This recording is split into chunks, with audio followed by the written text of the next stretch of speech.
In the last lesson, we began to explore the key uses of the subjunctive mood. We looked at the first 4 of 8. In this lesson, we'll look at the next 3, and we'll save the 8th one for a separate lesson.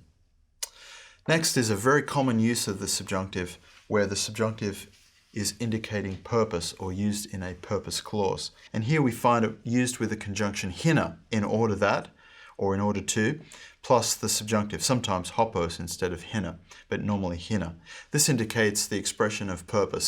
So-and-so performs an action in order that this may occur. The indication of purpose, very common use. A less common use and slightly more confusing use of the subjunctive is its use in a noun clause. Here we also find hina plus the subjunctive, but instead of indicating purpose, the hina plus subjunctive indicates its own noun idea, a substantivalized idea or a noun entity, and it can function as the subject of a sentence or as the object of a sentence. An example in the words of Jesus is when he says, "My food is to do the will of him who sent me." To do is the hina plus the subjunctive, and it is following the verb to be. So my food is this thing.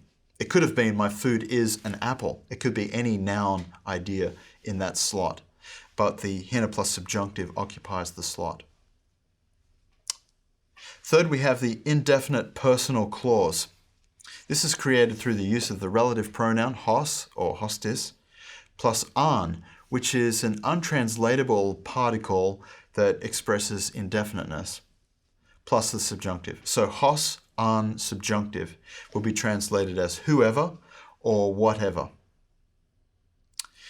Next we have the indefinite temporal clause, which refers to a time frame or a time period that is indefinite, translated as whenever or until. When we have hotan plus the subjunctive, it will be translated as whenever. When we have akri or possibly heos plus an plus the subjunctive, we will translate that as until.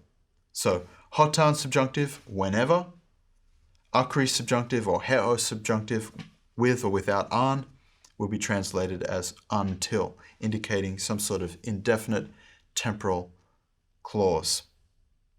In the next lesson, we will explore the subjunctive's use in conditional sentences.